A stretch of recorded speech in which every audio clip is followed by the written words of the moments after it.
Armsad sõbrad, taas on kätte jõudnud kevadine paastuaeg.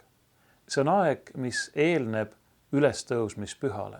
Kokku 46 päeva, alates tuhkapäevast kuni vaikse laupäevani ehk viimase päevani enne Kristuse ülestõusmise püha.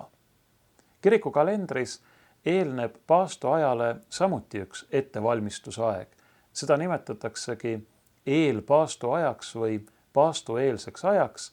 Selle sisse mahub 3 pühapäeva ja nende vahelised nädalapäevad ning kui 3.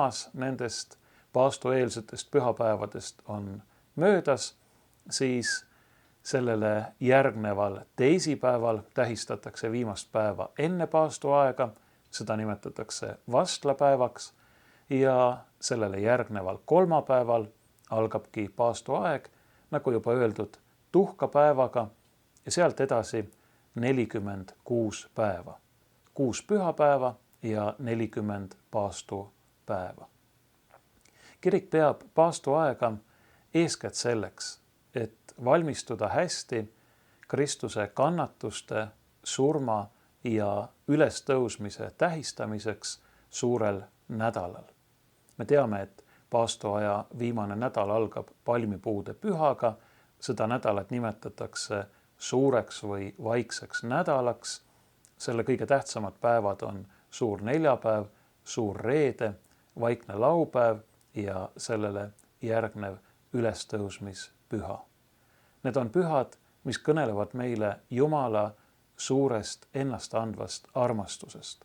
Nõnda on Jumal maailma armastanud, et ta oma ainusündinud poja on andnud.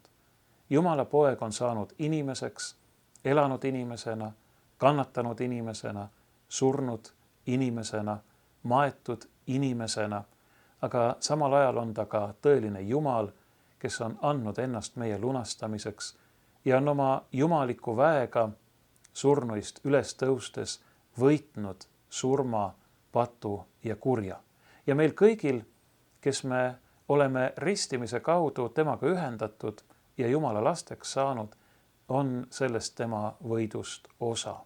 Sellepärast on ülestõusmispüha muide ka olnud traditsiooniliselt kirikus väga tähtis ristimise püha. Aga mis asi on see paastumine? Paastumine seostub inimeste jaoks enamasti teatava loobumisega teatavast osast toidust, ka joogist ja muudest ihulikest asjadest, näiteks mitmesugustest meelelahutustest või lõbustustest. Samas ei tähenda paastumine aga enda piinamist ega, nii nagu Jeesus evangeeliumis ütleb, enda kurvanäoliseks tegemist, oma näo tahmaga kokku määrimist, et kõik inimesed näeksid, kui vagad me oleme ja et me paastume, vaid paastumine tähendab eeskätt oma elu üle järelemõtlemist, oma elus asjade õigesse järjekorda ja õigele kohale panemist, oma vahekorra üle Jumalaga järelemõtlemist ja samuti oma suhete korraldamist teiste inimestega. Sellepärast kuulub paastuaja juurde ka kindlasti ehk tavapärasest suurem süvenemine Jumala sõna lugemisse, jumalateenistustel osalemisse, palvesse, aga samuti ka enda käest ehk tõsisemalt küsimine, mida ja kuidas ma saan teha selleks, et mingil kombel vastata sellele Jumala ülisuurele armastusele, millest enne juba juttu oli, millega ta on meid lunastanud. Kuidas mina saan vastata Jumala armastusele? See on õigupoolest õige paastu kõige tähtsam küsimus. Ja vastus on tegelikult väga lihtne. Muidugi saan ma Jumala armastusele vastata sellega, et ma armastan teda, püüan armastada teda, võtan aega tema jaoks selleks, et otsida tema palet, et otsida teda tema sõnas, pühakirjas ja ka palves, aga nii nagu pühakiri meile väga selgelt ja väga mitmes kohas näitab, Jumala armastamisega käib kaasas tegev, aktiivne reaalne armastus oma ligimeste, teiste inimeste vastu.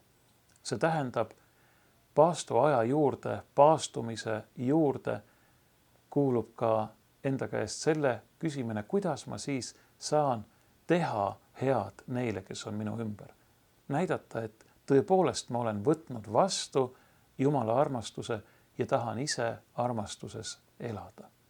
Pühakiri kõneleb sellest ka päris palju ja väga selgelt, näiteks Jesaja raamatu 58. peatükis, aga ka mujal. Ma soovin kõigile õnnistatud paastoaega.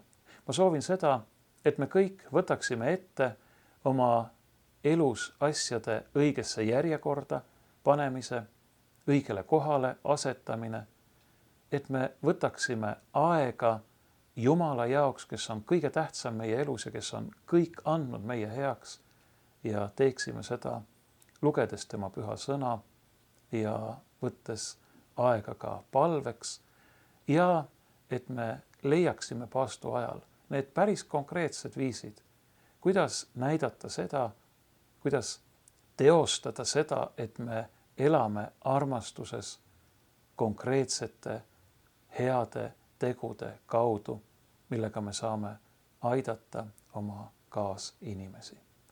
Õnnistatud paastoaega kõigile!